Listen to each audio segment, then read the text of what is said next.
ఎట్లా అనిపిస్తుంది? ఒకవైపు సంబరాలకు ఏర్పాటు జరుగుతుంటే ఇంకో దిక్కు పొలిటికల్ రచ్చ కొనసాగుతుంది. ఎట్లా అనిపిస్తుంది? ఇప్పుడు అది అవసరం అనిపిస్తుందా? తెలంగాణ రాష్ట్ర అవతరణ సంబరాలకు వైపు జరుగుతామంటే ఇవాళ అవకాశం వచ్చినటువంటి పార్టీ వివాదాల కేర్ ఆఫ్ కావడం వల్ల ఎవరు సంబరపడాలో వాళ్ళు సంబరపడే అవకాశం ఇచ్చిండ్రేమో అనిపిస్తున్నది. ఎవరు సంబరపడడం అంటే నా ఉద్దేశం పార్టీలుగా ఆలోచిస్తలేదు. తెలంగాణని డిస్టర్బ్డ్ ఫేజ్లో చూడాలని చూసేటప్పుడు ఒక సెక్షన్ ఇప్పుడు ఉంటుంది. సో ఆ ఒక్క విషయంలో నాకు చాలా కన్సర్న్ ఉంది. ఎందుకంటున్నట్టే ఇవాళ తెలంగాణ అస్తిత్వము, రావాల్సిన మార్పులు, ఈ అంశాల మీద అంటే వాళ్ళ రాజకీయ ప్రస్థానంలో తెలంగాణ వాళ్ళ కళ్ళ ముందల నష్టపోతున్నప్పుడు, తెలంగాణ నిలువెల్ల గాయాల పాలైనప్పుడు, పిల్లలు ఎన్కౌంటర్ అయినప్పుడు, సీమాంధ్ర పాలకులు ఓపెన్గా తెలంగాణ అస్తిత్వాన్ని ఛాలెంజ్ చేసినప్పుడు, నిషేధించినప్పుడు పెక్కలని గొంతులు ఇవాళ ఏమంటే అవి మాట్లాడుతున్నాయి. ఇట్లా మాట్లాడటానికి ఎవరి కారణం అని కూడా ఒక మీరు అనవచ్చును. ఏం వాళ్ళేం తక్కువ తిన్నారా అనవచ్చును. నేను ఎవరు తక్కువ తిన్నారు ఎక్కువ తిన్నారని చెప్పేసి తక్కడలా కొలమానం కోసం నేను అంటలేదు. ఎవరు ఏది చేసినా కూడా ఇవాళ ఈ క్రాస్ రోడ్లో తెలంగాణ అస్తిత్వం అయితే డెఫినెట్గా ప్రశ్నార్థకం చేసే వాతావరణం ఏర్పడింది. ఇదేమి ఈరోజే అది ఏర్పడిందా? 10 ఏళ్ల కింద కూడా మీలాంటి వాళ్ళు నాశనం అవుతుంది. అవాళ ప్రశ్నించడం మొదలు పెడితే ఇవాళ దాన్ని సంపూర్ణం చేసే పనిలో ఉన్నారు, అస్తిత్వాన్ని ప్రశ్నార్థకం చేయడానికి.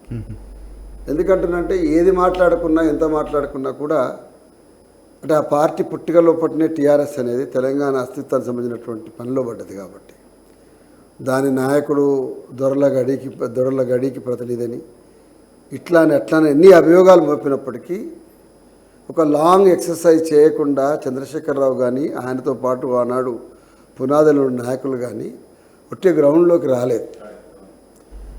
ఇవాళ అందశ్రీ గారి యొక్క పాట ఏదైతుందో నిజానికి ఆయన రాసిన పాట అట్లా జనంలోకి వెళ్ళిపోవాలని కోరుకోలేమి రాయలేదు. చాలా అలవోకగా సాధారణంగా రాస్తుంటారు. దాంట్లో ఉన్నటువంటి ఫైర్ని కనిపెట్టి ఇది డెఫినెట్గా ఇప్పుడు ఉన్నటువంటి లాంచింగ్ ప్యాడ్కు పనికొచ్చేటువంటి గొప్ప ఫైర్ దాంట్లో ఉందని చెప్పి గుర్తుపడితేనే ఆయన అప్పటికప్పుడు దాన్ని ఏర్పాటు చేసుకొని అప్పటికప్పుడు దాన్ని క్యాసెట్ ఫస్ట్ ప్రారంభ గీతమే అది. మాలాంటి వాళ్ళం అప్పటికే తెలంగాణ మహాసభలో పనిచేస్తున్న వాళ్ళం ఆ క్యాసెట్ తీసుకొచ్చిన తర్వాత ఆ వాయిస్లో సినిమా యాక్టర్స్ అనేటువంటి వాయిస్ ఉండవచ్చుని, కానీ కాంటెంట్ని దృష్టిలో పెట్టుకొని అందశ్రీని లేకపోతే దాంట్లో ఉన్న కాంటెంట్ని డిస్కస్ చేయడానికి అవకాశం దొరికింది. మనం డిస్కస్ చేయకపోవడం మేధావులది పెద్ద ఇష్యూ కాదు, కానీ ప్రజల వద్దకు ఆ పాట వెళ్ళిపోవడం అనేది నాకు తెలిసి మొత్తం క్యాసెట్ లోపల ఫస్ట్ క్యాసెట్లో అత్యధికంగా ప్రజలకు రీచ్ అయింది అదే. ఎందుకంటే మిగతా ఏమో సమస్యలు, మిగతా అంశాలకు సంబంధించి అసలు ఈ రాష్ట్రం ఒకటి ఉండేది, ఈ రాష్ట్రానికి ఉన్నటువంటి వైభవం ఇది, ఈ రాష్ట్రానికి ఉన్న చారిత్రకమైనటువంటి గొప్పతనం ఇది అని చెప్పి తట్టి లేపేటువంటి ఉంది కదా, అది అన్ని సెక్షన్ రీచ్ అయింది. ఆ రీచ్ అవ్వడంలో సాధారణమైన తెలంగాణ జానపదం నుంచి కాకుండా అందరి సెక్షన్ రీచ్ కావడానికి బహుశా రామకృష్ణ వెతుక్కోవడం ఏంటంటే సినిమా యాక్టర్ వాయిస్ కాబట్టి, సినిమా గాయకుడిది కాబట్టి త్వరగా పోయి ఉంటుంది. రెండవది ఆనాడు ఆ పాటను పాడటానికి ముందుకొచ్చి ఇంకప్పుడు ఎంత ఎవ్రీథింగ్ ఈజ్ ఇమ్మెచ్యూర్, ఇంకా వోలటైల్ సిచ్యువేషన్లో ఉంది. అప్పుడు ఆ టైంలో వారు తీసుకున్న నిర్ణయం అది. ఇవాళ ఆయన రామకృష్ణ ఎట్లా తీసుకున్నాడు ఇట్లా చర్చిస్తే కష్టం. నేనేమంటున్నా, రామకృష్ణ పాట పాడిన దగ్గర నుంచి మొదలు పెడితే ఇవాళ తెలంగాణ వేలాది మంది గాయకులు సృష్టించుకున్నది.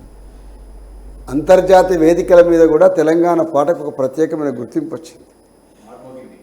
ఈ ప్రపంచంలో డప్పు అనే ఒక కళా వాయిద్యం ఉంటుంది, దాన్ని అత్యంత పవర్ఫుల్ ఇన్స్ట్రుమెంట్గా వాడుకోవచ్చు అనేటువంటి అంశాన్ని గద్దర్ లాంటి మహానుభావులు అనుకోండి, ఇంకా మిగతా వాళ్ళు అనుకోండి, లెల్లె సురేష్ అనుకోండి, ఎన్ని విమలక్క అసలు ఎవరు ఇవాళ నేను అంటున్నా ప్రపంచంలో చెప్పుకోదగ్గ అంటే నిరంతరం ఒక సిస్టంలో అట్లా కొట్టి చూసుకుంటే ఇక్కడి నుంచి ఎదిగినటువంటి కళాకారులు జయరాజ్ కావచ్చు, విమల కావచ్చు, గద్దరనైతే ఆయన బియాండ్ ఆయన పెద్దగా ఆయన వీళ్ళతో కంపేర్ చేయొద్దు.